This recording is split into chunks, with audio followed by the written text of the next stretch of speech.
and welcome to the season finale of Mads World. I'm your host, Mads, and I hope you've been enjoying the show so far and you've loved this season. If you have, please remember to subscribe, rate, and review the podcast on Apple or Spotify, as it's the simplest way to help out the show. Or find me on social media and just tell all your friends about it.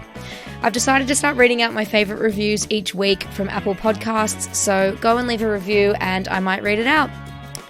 My favourite review from this week is from I Don't Really Review Podcasts, titled The Funniest, and it says, "Has me creasing in my own public spaces and brightens my day. Thank you so much." It's an anonymous one, so please DM me if this was from you. This week, I'm joined by sex educator and presenter, Reed Amber. Reed is the co-founder of Come Curious and host of the award-winning Fucks Given podcast, which has reached over 2.5 million downloads. She has been in the adult industry for over 10 years, both behind and in front of the camera. She has always been passionate about achieving equality and high levels of duty of care in an industry that can lack both. Reed worked as an ethical porn director and is now an advocate for sex worker rights. She has been a regular guest on the BBC Tricky podcast for kinks, fetishes and sex work, as well as MTV News discussing pleasure and sexuality. Reed has featured on Gogglebox and was part of Channel 4's How to Make It on OnlyFans documentary in 2021. She continues to speak about destigmatizing sex, mental health, and how to make her audience feel comfortable in their own bodies by vlogging and sharing unfiltered, authentic content across her platforms. In this episode, we talk about the difference between fetishes versus kinks, why people might develop fetishes, the shame and stigma associated with fetishes, social media and porn's influence on fetishes, when fetishes can become problematic, and the best advice for those looking to explore a fetish. Trigger warning for this episode, we do discuss sexual assault. Hello, Reed. Hi. Thank you so much for having me on the show. I'm so excited to talk all things kinks and fetishes and sex.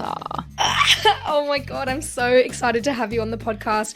And you are someone who I've wanted to have on the pod ever since I had Florence on the pod, who is your co-host on Come Curious and Fucks Given. Yeah, my girl Florence. She's left me to go and live in LA, but I got to spend some good quality time with her.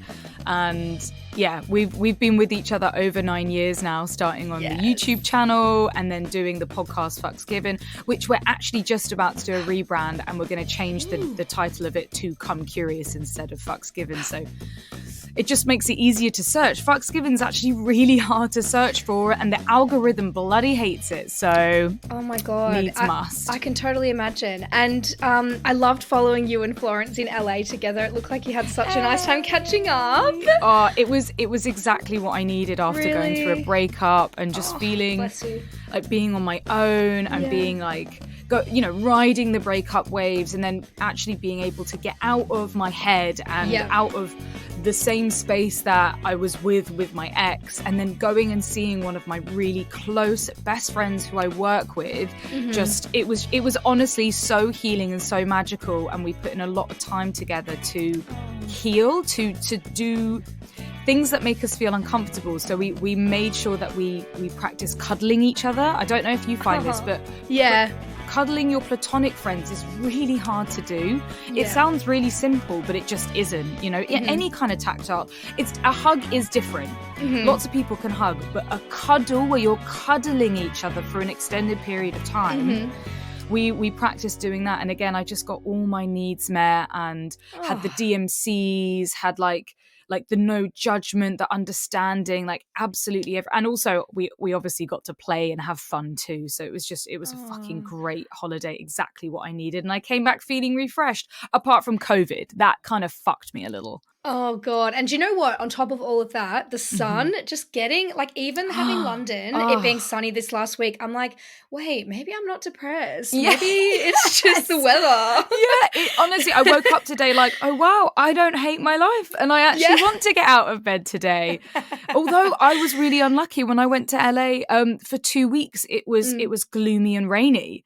Classic. And I was like, we were both like, what the fuck? And apparently LA had never seen that miserable weather for so long. So I changed my flight because I was like, oh my God, the weekend I leave, it's going to be glorious weather. So I changed my flight, but then I fucked it up and changed it to the wrong date. So I ended up staying a whole week extra, which, in the end, I'm just not complaining. It was exactly what I needed and more. Oh, I'm so glad to hear that. And I love that you said all that about cuddling. I mean, I've never really thought about that, but some of your closest friends, so hard. I don't even hug some of my closest friends because you're just kind of like, okay, see ya, and then you just leave. But like, I think when I go home to Australia, I actually notice that I'm hugging my friends a lot more just because I never see them. I'm like, we need that like tactile, like, like the proper hello. Exactly. It's a human need to be able to touch other people. Mm-hmm. And I came to this amazing realization with my therapist where she was like, oh, Christ, throwing over a light. Hold on. Amazing realization with my therapist. She asked me, did you ever see any affection between your parents? And I was like, absolutely not. I don't even remember them really being in the same room. There was no kissing or touching or hugging or even a hand on a leg. And apparently that can really change how you feel about tactile and touch in the future. That might be one of your love languages. That might be something you need, especially as I now associate touch with sexual and romantic partners and not platonic partners. So being able to hug, and honestly, it's one of the hardest things I've had to do is sit there and talk to a friend about cuddling and then actually actively do it and sit there and you have to sit in the uncomfortable feeling of this feels weird. This is not someone that I'm fucking or romantic with. I don't have that physical bond with, but you need the cuddling. You need the affection, especially after a breakup. It's the most important time to get your needs met. And I'm doing this with all my friends now. I'm literally like, can we try and cuddle? I know it's going to be difficult and I know it's going to be awkward, but once you've done it, and you get over that first like barrier, you feel fucking amazing afterwards. Love that. There needs to be cuddle parties or something. So everyone needs to get their physical needs met. And it's the same if you're in a relationship. If you're not tactile, if you're not cuddling, if you're not having sex, then you need to find other ways to get your physical needs met. Rather than expecting your partner to, you have to do them. You have to communicate and ask for these things from either your partner or your friends or your family members. I love that so much. I'm going to have to introduce this into my life. It's just like opened a whole new world.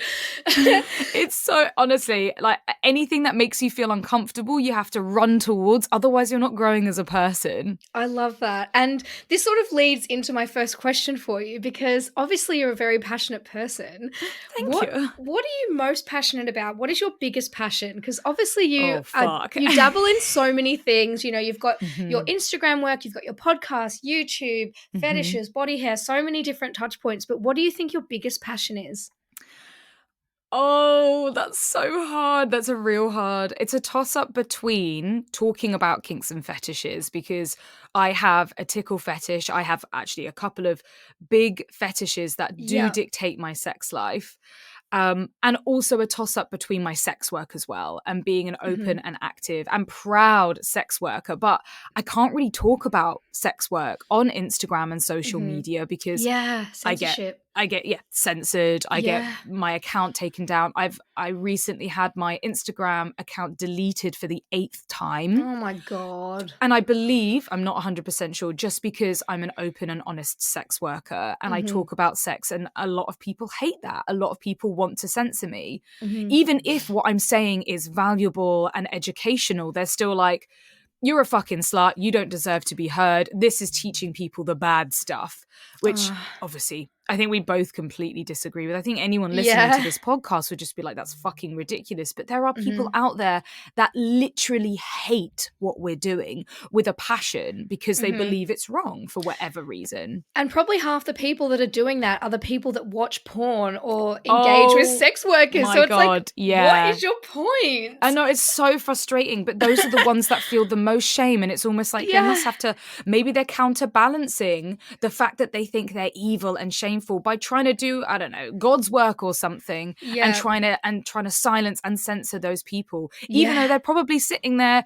like shamefully signing up to my OnlyFans or wanking over my videos and then just hate themselves afterwards. And it's really upsetting. It's so frustrating because it's just like, Like that is so normal. It's why are people commenting on what I choose to do with my body? You know, like people love fucking doing that. At the age of lockdown and COVID, everyone was so fucking judgmental. And it's the same with sex work. And again, what I do about kink and fetish work, I talk a lot about trying to break down the stigma and make people feel more human and less embarrassed and less like that they're a freak or a pervert in quotation marks, and just like that's just part of who you are. Learn to embrace it, learn to love it. And oh my god, when you do, it is my sex life is, I cannot explain to you, not just my sex life improved and got better and more exciting, but also finally accepting myself wholeheartedly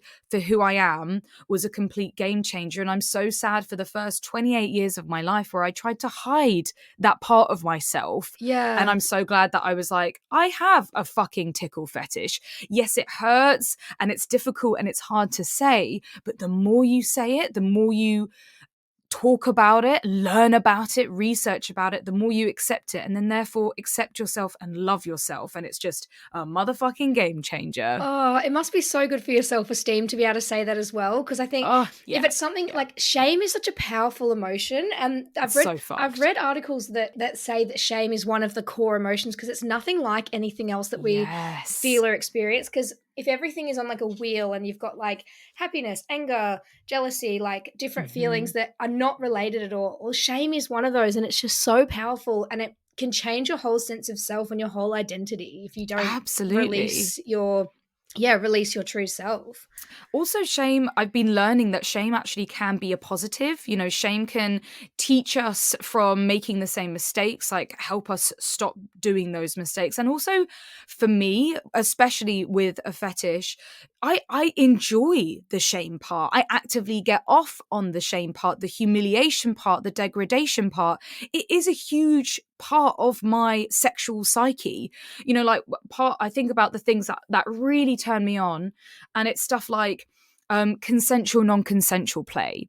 I'm going to say a trigger word here: rape, role play, or ravishment fantasy. You know, a lot of us are so ashamed that that's what we think about, that's what we masturbate over, but it's so normal and so many people do it, and we almost kind of get off on the shame part. That's the part that turns us on a part of it. You know, it's, oh my god, I can't believe I came when I didn't want to. Or for me, I love bullying role play, the shame, the degrading aspect. It just, I can't help it, but it just fucking turns me on. And as much as like I can hate shame and hate what it has done to me, I can also learn to love it at the same time and use that power for good and be like, yeah, man, shame me. You know, like armpit hair. I remember one of the best experiences with my ex when we were having sex was like I left a little bit of armpit hair growing. And, you know, he was like, I would say, a very traditional man, liked it all hairless. And the fact that he was holding me down and like laughing at my armpit hair and shaming me and being like, what the fuck is this? And oh my God, I lost my mind because it was such a turn on at the same time. And in that space, in the sex space with him, I felt really safe. So it was completely fine. There are obviously elements that are like, oh, maybe you do actually genuinely feel like that, but that's okay. It's all about learning and using that shame part to actually turn us on and to create a whole sexual scene was extremely powerful and so much fun, and it got me over my armpit hair shame, you know. Oh, do you know what? I love how passionate you are. You're so articulate and well spoken in this, and I find it so inspiring. Thank you. My next question for you is, what is your favorite recent pop culture moment or meme? Oh, but Jesus. The first thing I go to is I don't know if anyone watches YouTube poops, but so YouTube poops is kind of like, I don't even know how to fucking describe it. It's like a subcategory in YouTube of videos that have been fucked around with and edited and completely messed up with, and it's a part of my friendship group where we will sit there and just watch these YouTube poop videos, and some of them are so bad, and they don't make sense. I'm fairly certain it's because we're all neurodivergent that we love this so much. It's somebody editing a video. For example, they have one, you know, the Disney Hercules movie, and they just fuck around with it so much and skew it out of control and mess it up.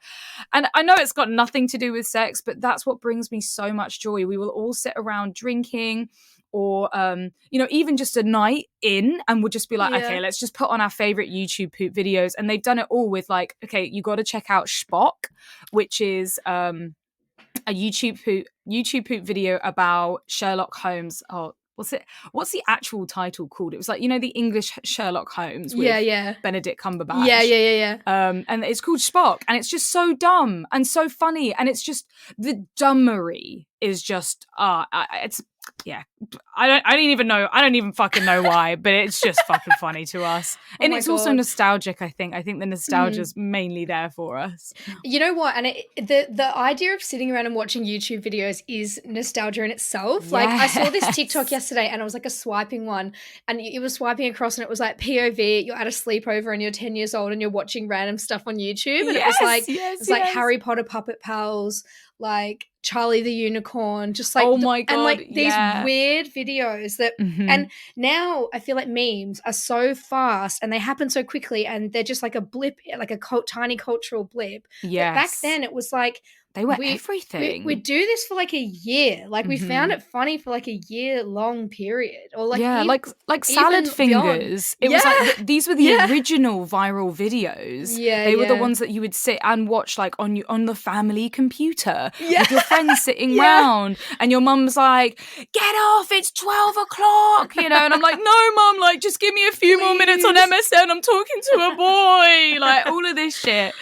Or your dad would be like, get off the internet, I need to use the phone. Yes, the day of dial-up. Oh my God. Frustrating, but also really grateful to be born in that era where we weren't we didn't have to have a phone. We, like, my first phone was when I was 12, and it was like, you know, a little brick that played Snake on it. And I really feel for the generations below us where they are growing up with how the internet is today, with Instagram, with like the comparison. And I think there is a shift. There is a massive change. You know, we are seeing celebrities be more honest about the work that they're getting done, or even, you know, reverse the work that they're getting done. And we are seeing more positive stuff online in terms of like body culture and plus size and disabled bodies and sexuality, which is really powerful for that age. But it's also like, in turn, you're getting this huge fucking smack in the face of just so much overwhelming information. I mean, the rise of TikTok is just a perfect example of people's attention spans going. Most of us don't want to sit there and watch a 10-minute YouTube video, if not longer. We want to watch a 3-second video that's going to make us laugh. Like, it's like that instant gratification thing of like, that was funny, next. That was funny, next. Same with the age of porn as well. I could talk forever about 90s porn and how much that formed a lot of what I think is sexual and attractive. Even talking about hair, I genuinely thought that hair was unattractive because that's what I saw in porn. I saw these women getting fucked in porn that were either completely hairless, you know, big boobs, big, like, blonde hair, although, you know, that's why I've gone blonde, clearly. Yep, same. Oh, baby. And feeling horrified, like genuinely horrified if I had a tiny bit of stubble and someone was going to potentially see me naked. I remember honestly giving myself the worst razor burn and shaving rash because I would shave myself every other day. And just thinking about that now is just so painful. My poor pussy, you know? Like, that's not fair. Yeah. Oh, nightmare. In speaking about social media, what is the funniest DM you've ever received? Oh, okay. Funniest DM. I get a lot of them. I don't really look at my Instagram DMs because I probably get about 20 to 30 new requests every day, and it just gets extremely overwhelming. That's just in the requests folder. I sometimes check out my normal inbox. I have to look at requests as well, just because in case a brand's like, hey, we want to work with you. Yeah. Okay, so the most unusual DM I would say that I've had, and I don't want to shame this person. But I don't know if you've heard of Beam Me Up Soft Boy. It's kind of on the same leg as that. And this was on my favorite dating app, Feeld, spelled Feeld, because it's like really cool about the kink community. And this person had clearly created almost like a character of himself. He was called Obsidian Dark. And every single photo was him with like, there was one photo I remember he was sitting on a throne. And I was like, okay, like you're hot. Wild. Yeah, sure.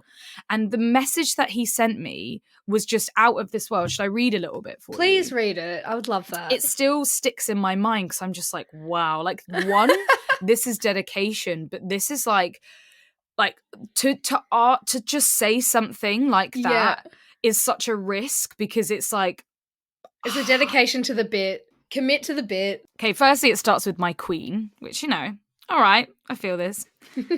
How good of you to finally emerge from my dreams and stand before me, taunting my soul with fiery desire for your stunningly sculpted corporeal form. My gratitude is boundless. Is it lascivious or lavicious? I don't know.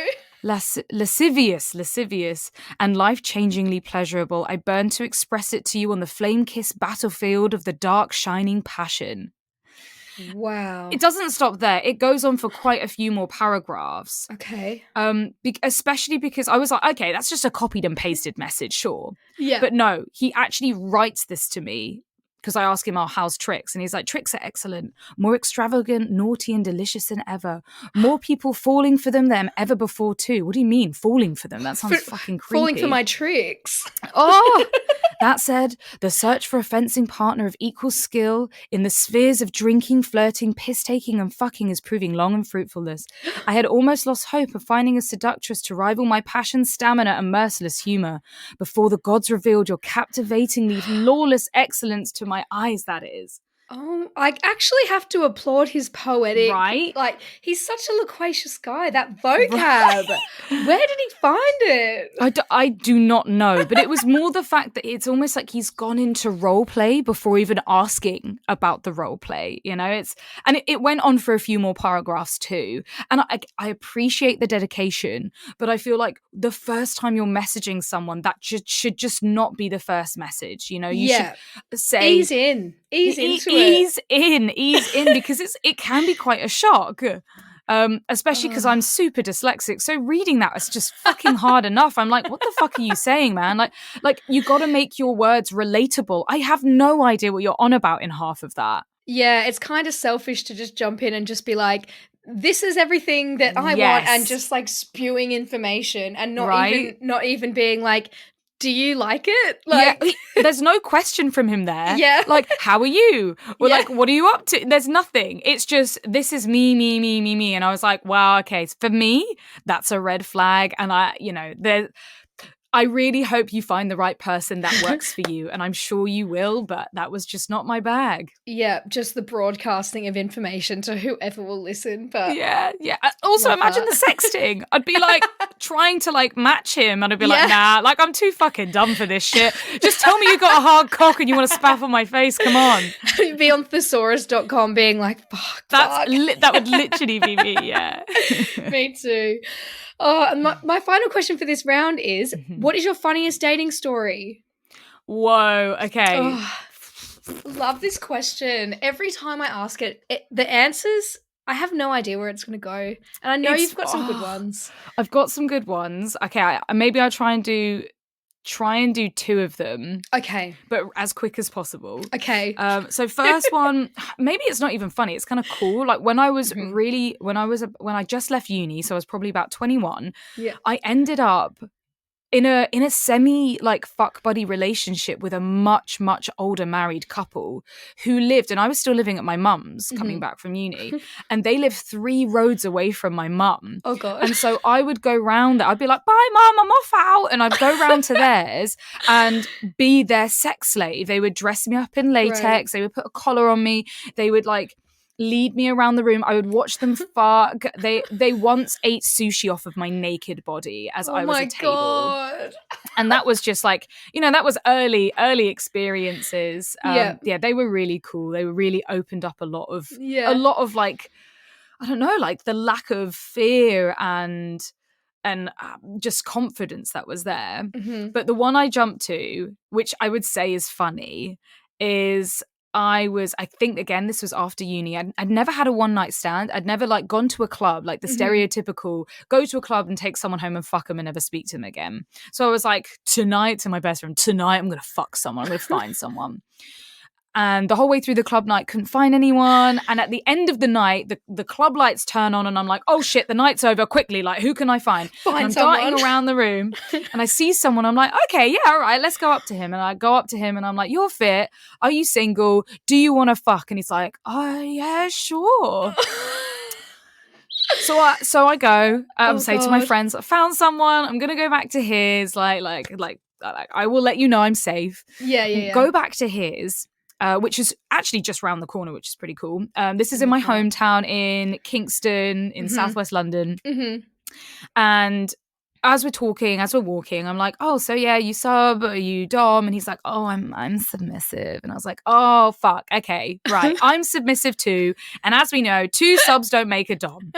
But I'm going to play into this anyway. I'm going to put on my dom experience and I'm going to enjoy myself. Try it. And I was teasing him all the way there. I was asking what he was into. I was being like quite rude, quite like what I thought a dom should be back then. Of course, I've learned completely different now.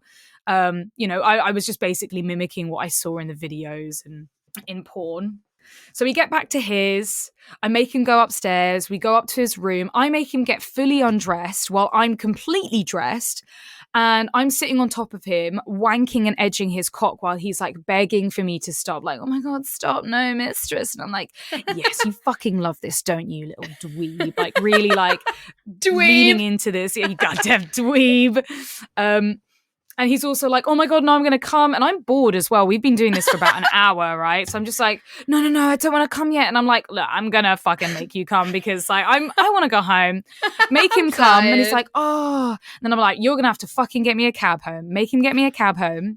And I go downstairs to get this cab. Oh God. And there's a motherfucking house. Oh my God, that's not even the worst part. Hold on. Let me go back. Rewind. Before I make him come, his housemate busts through the door, right? No. And he's like a lad, like looks like a proper lad. And he's just standing there watching me. And we both freeze and we're looking at him. And his cock is in my hand. I'm completely clothed. He's naked. And he's just standing there watching for like an extended period of time. And I'm like, what are you doing? Are you going to either join in or get the fuck out? And he just laughs and leaves. So yeah, that was weird. Anyway. Oh my God. He orders this cab. I go downstairs and there's this whole house party going on. What? And I'm like, what the fuck? And then my friends are there. And I'm like, what the fuck? And it was complete fucking coincidence. Like some of my friends, I'm like, oh my God, this is amazing. And it was insane. And then, yeah, I finally get home at like, must have been like 6, 7 in the morning. Like, what the fuck was that night? Oh my God. I think that's my favorite date sex story that I've ever had on the podcast. That is, it's a roller coaster. The fact that your friends were all downstairs while you've just picked this like, how did you get here? How did this happen? I don't know. They just ended up going back to someone's house. It's just crazy. The universe is so weird sometimes. Like the shit that happens, you're like, something's going on behind the scenes that I don't know about in this world. Yeah. Oh, whoa. Like if I believe in God, or agnostic, that would be fate. Yeah. Thank you so much for answering all of my speed date question rounds. I absolutely loved it. And I thought because one of your biggest passions is fetishes and kinks, I thought we could have a big discussion about the work you do on social and how you sort of got into that. And I wanted to start with, just so everyone listening knows, what is a fetish and how does a fetish differ from a kink? Oh, my favorite question. Yes. And I didn't know this answer for years and years and years. And I have fetishes and kinks. So it's understandable why it's complicated and confusing. And even when I did the research, I still didn't fucking understand it for a long, long time. So a kink is just the term for an uncommon turn on. So anything that like isn't part of the norm, like spanking, choking, dressing up in ladies' clothes, pegging, that would be considered a kink. A kink is something that you could take it or leave, and you know you're with a partner and he's like, oh my God, so I shouldn't gender, and they are like, oh my God, I'm really into sploshing. I want you to like stand on strawberries and cream. That's great. And you're like, oh my God, this is so hot. I'm really getting turned on. I love this. And then maybe some of that kink will stay with you. But the next person comes along, they're like, oh my God, my kink is humping pillows. And you're like, okay, well, I've forgotten about that sploshing kink. That was kind of hot, but like I'm moving on to pillows. You can take it or leave it a kink. Yeah. Sometimes they can be hard kinks where they stay with you throughout the whole life. Okay. But a fetish is something that is almost hard-coded in your psyche from a young age. Right. Often or not, it happens where an experience or a situation when you're younger becomes an obsession, and then through puberty that turns into a turn-on. A fetish is almost unavoidable, unpredictable. It's something that you can't get rid of. You can repress it. There's so much shame around a fetish, mainly because we just don't really understand it. And it is fundamental to your arousal. Okay. So most people who have a fetish, it's the thing that they always wank over. It's the thing that always brings them to the point of orgasm. Even if they're trying to think of something else, they often will revert back to that one thing that gets them off. For example, feet. So everything can be a kink, but not everything can be a fetish. Okay. If that makes sense. And why do you think people develop fetishes? So if someone has a foot fetish, where might that come from? Like, I know you mentioned it being in a young age or something, like it could be a number of things, but what's something that could sort of develop that or start that? So I've spoken to a lot of people with foot fetishes because I have a foot, I would say I have a foot kink. Okay. It's not my fetish, but it's definitely my foot kink. I love receiving foot play. Like I can come from receiving foot play alone. It's insane. And the people that I've spoken to that have had foot fetishes, which are generally men are more likely to have fetishes than women. It's not uncommon for a woman to have a fetish, but that's because men's arousal is based on visuals over and above women's arousal, which is a lot of the time based on like mental stimulation. Right. And the people that I've spoken to that have foot fetishes, they will have memories of maybe feeling intimacy or comfort from their parents. So a lot of the time it will be like a boy looking at his mother's feet. This porn performer, Pascal, he said that his earliest memory of feet was when he was hiding underneath the dining table when his mum and her friends were over.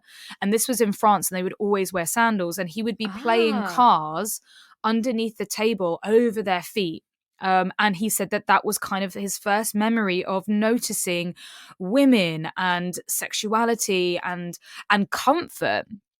It also can be the flip reverse with shame and embarrassment or being told off. So another example is when you're being told off by a parent, you will often or not look down. And when you look down, you might see their feet and notice their feet. That's such an interesting one. I would have never just known that. Yeah, sometimes it's just attention. It's like, oh my God, I haven't been given any attention, but you know, whether I'm being praised or being told off, I'm getting the attention and I'm noticing the feet, and that's becoming an obsession. I mean, you can't really predict what's going to create a fetish or not. It sometimes my mentality is it either creates a fear or a repulsion or a sexual fetish. So, for example, tickling.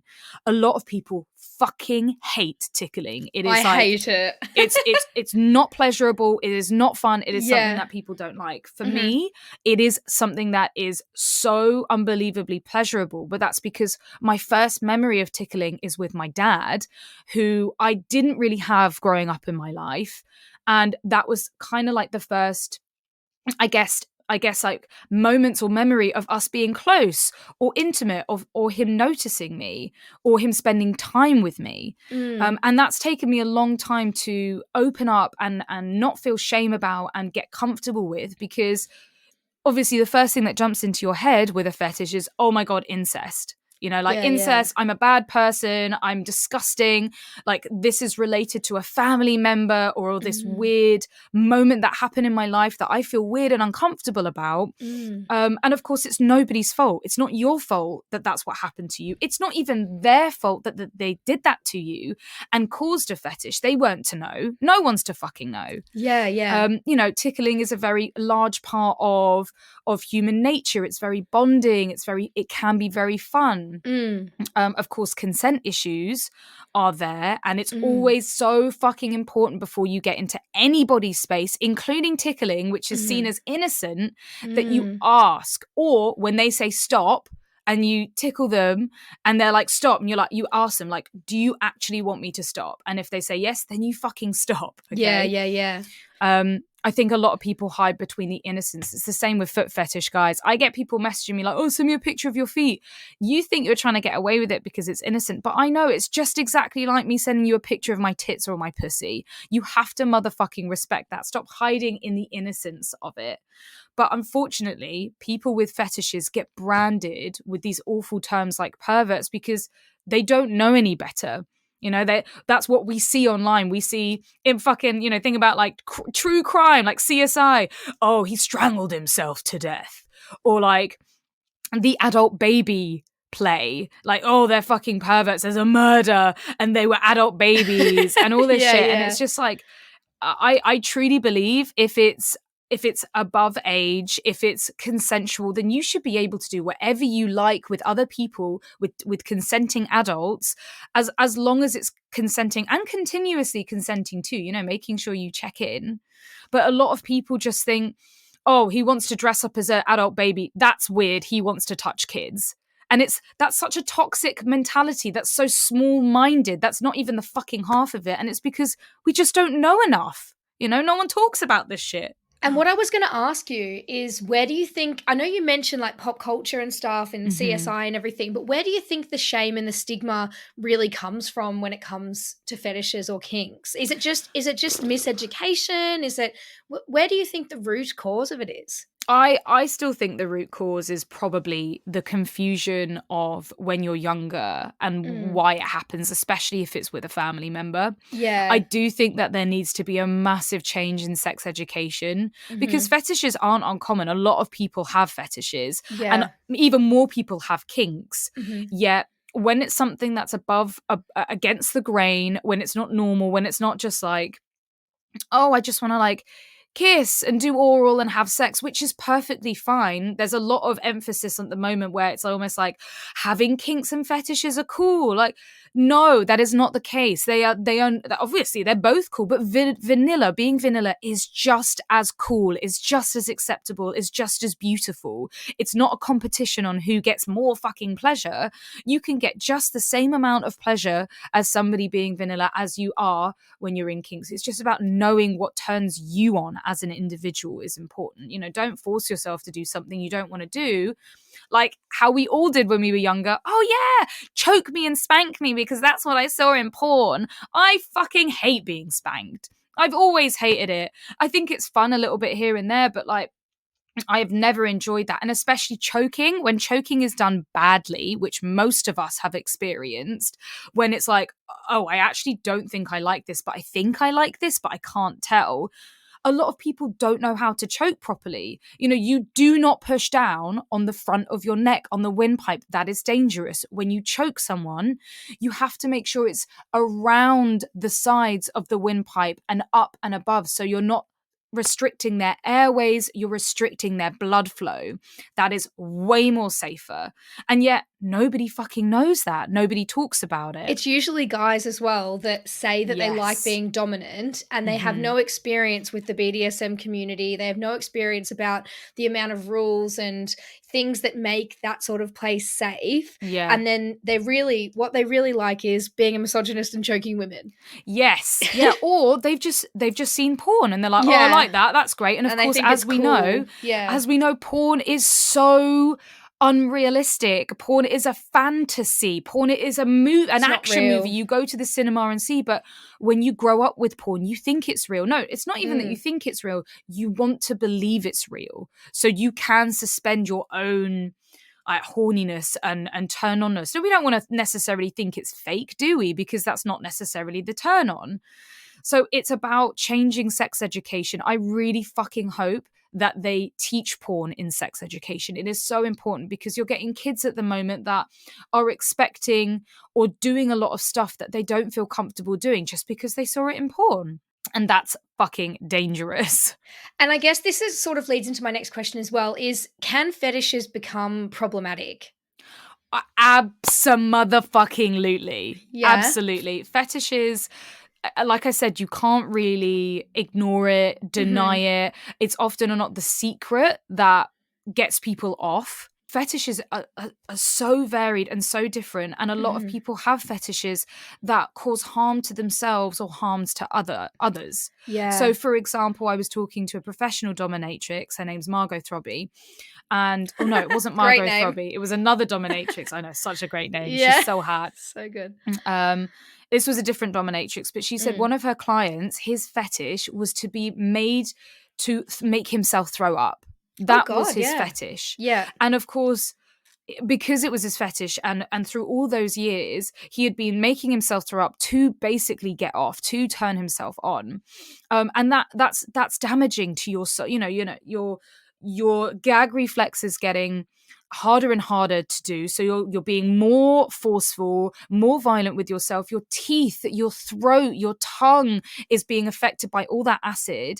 And it does cause a lot of physical damage to yourself. Yeah, and it's not that he tough. necessarily wants that, but that's the only thing that might get him off. Same with there's a whole list of fetishes out there, and some of them fascinate me. There's a fetish, we've seen the film Crash, where there are people that get off on car crashes.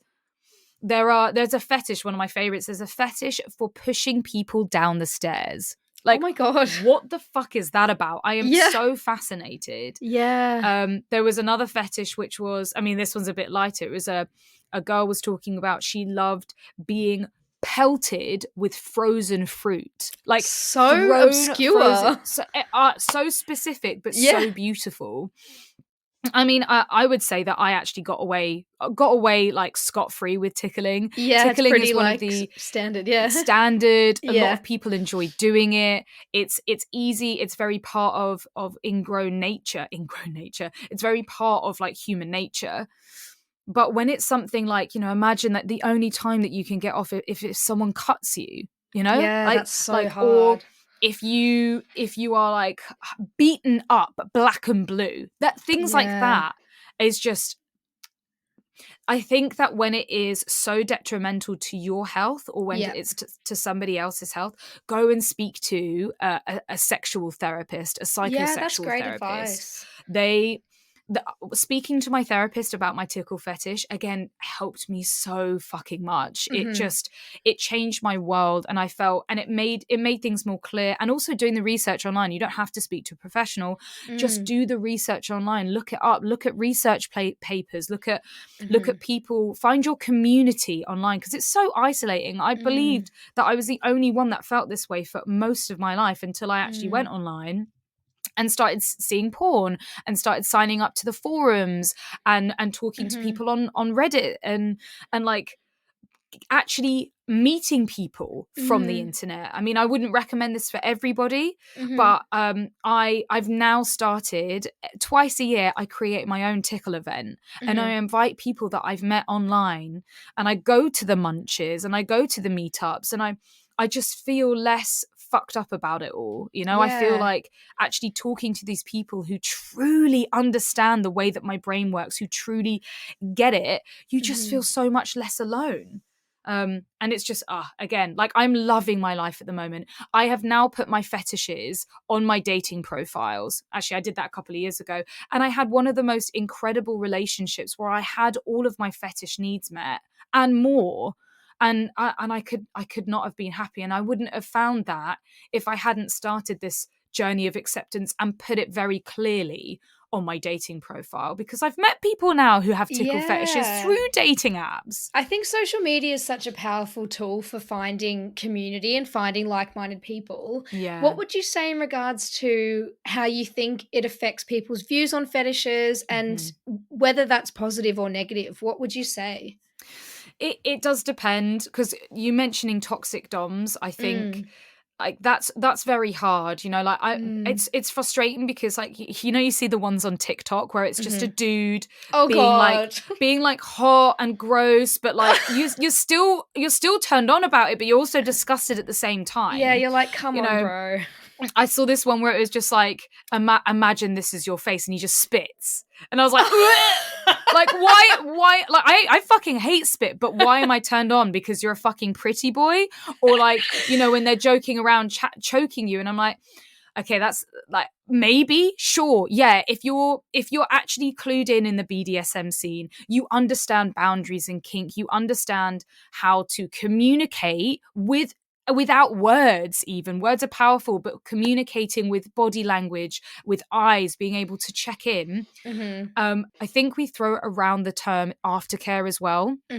My friend had a really shitty dom experience recently where, again, I believe he was a toxic dom, or as you call it, a fake dom, where he was like, yeah, bravado, this, that, and the other, and gave her this kind of like empty aftercare because that's what he thought he needed to do. Yeah, meaningless. Yeah. It was meaningless. It wasn't comfortable, and she left still feeling very used and very confused about the situation, especially because she got that aftercare, and she's like, well, he gave me what everyone is talking about, but aftercare, but why do I still feel bad? Yeah. Right. Yeah, and it's because he didn't look after her, and he didn't make her feel genuinely safe all the way through.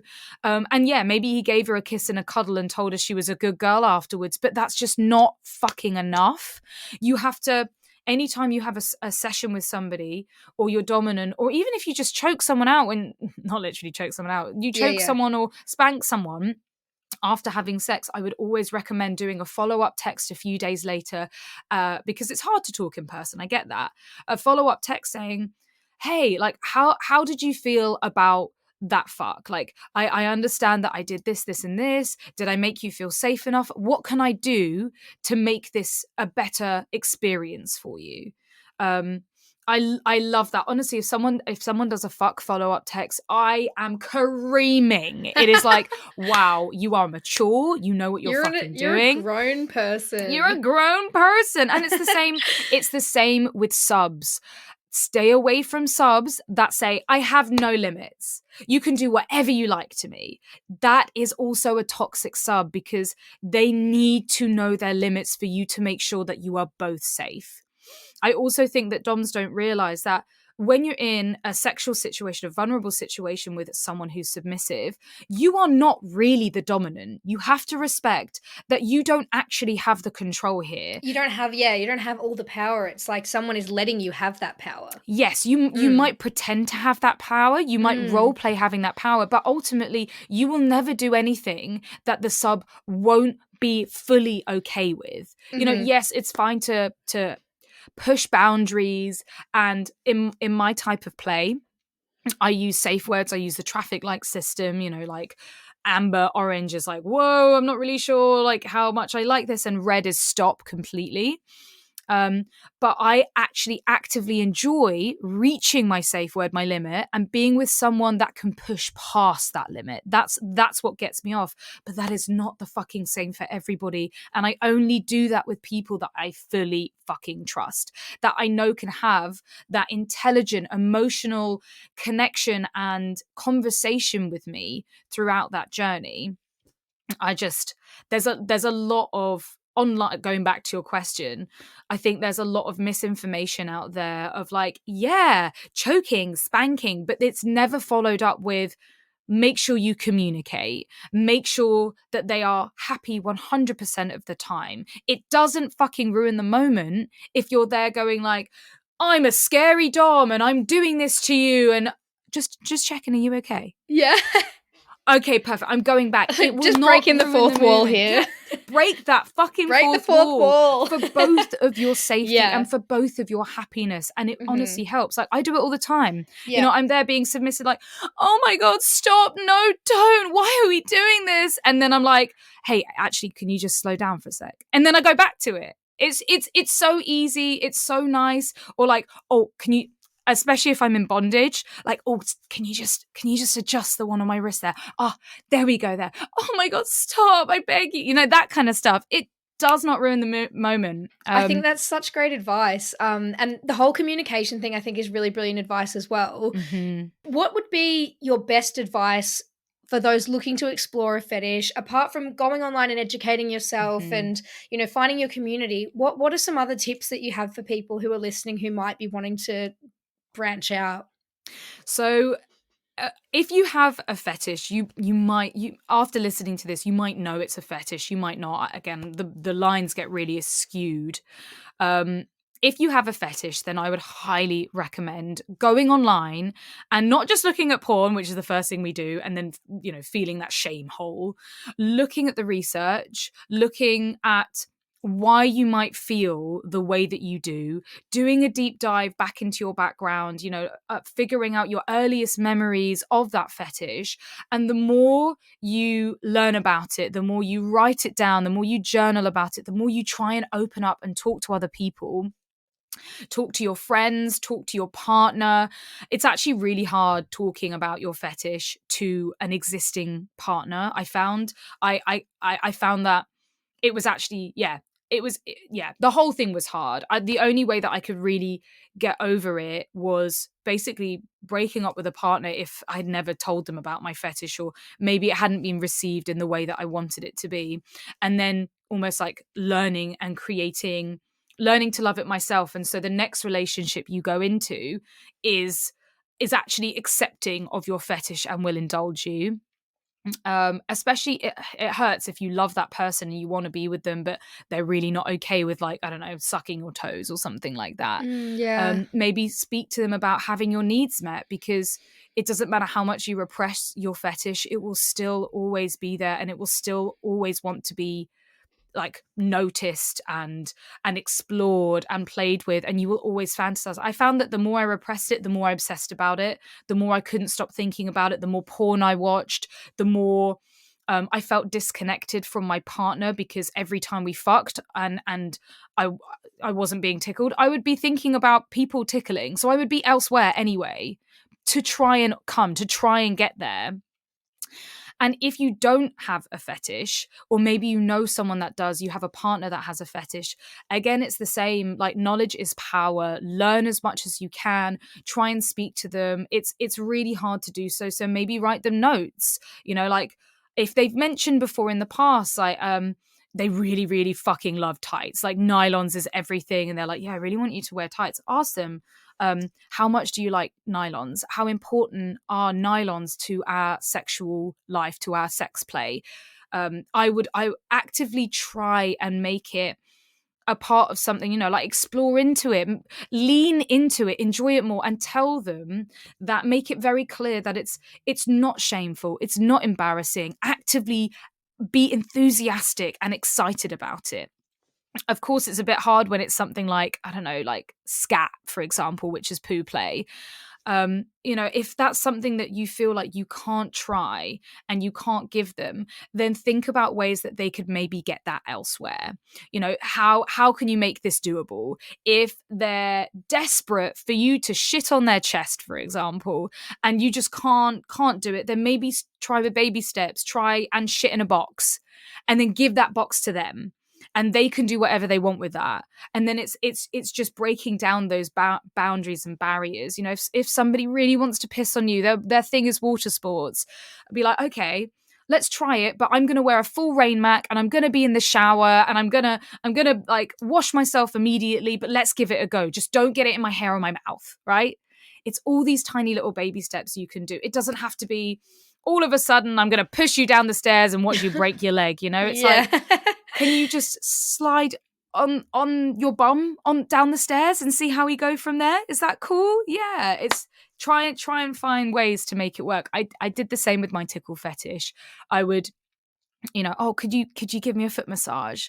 Oh my God, I love the foot massage. Like, how do you feel about tickling? Like, do you like it? Do you want to do it? And then learning together. My ex couldn't tickle for shit. He enjoyed doing it, but like, he didn't do it the way that I wanted. So we were there doing it together. No, not that spot. This spot. Oh my God, dig in real hard there. Like, oh no, but here, do it really lightly. It takes a while, but when you get past those steps, it's honestly, it is so fucking magical, and you learn to just love life, and sex becomes so fucking easy when it's with the right person or persons.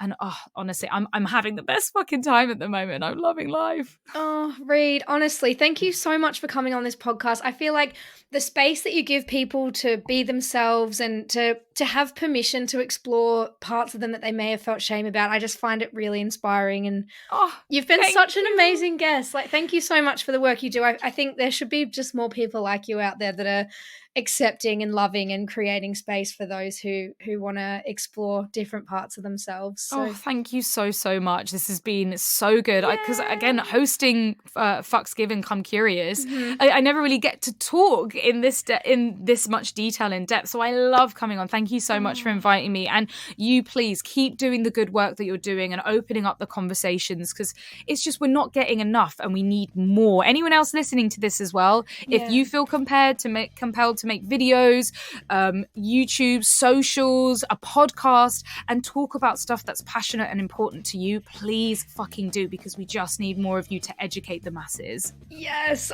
Thank you so much, Reed. It's been a pleasure. It's been so good. Should I tell the lovely folk where to find me, my shit? Please do. Yes, I will tag everything in the episode description, but please, where can people find you on socials? So you can find me pretty much under everything at Reed Amber X, spelled REED Amber X, and that includes Instagram, TikTok, Twitter, OnlyFans. I have 2 OnlyFans accounts. I have my main one, which is just like me being naughty and filthy and naked, and then I have my foot fetish OnlyFans account, which also has tickling content on there. So yeah, come and find me. My link is in my Instagram bio. Stunning. I'll put a link in the episode description too. Yay, thank you so much. I hope you all have a beautiful day. I hope you enjoyed my chat with Reed. Please let me know on my Instagram, TikTok, Twitter, wherever, if you have any stories or thoughts of your own to share, or any ideas for the next season. Love and elbow taps, and I'll see you in season 9. Peace.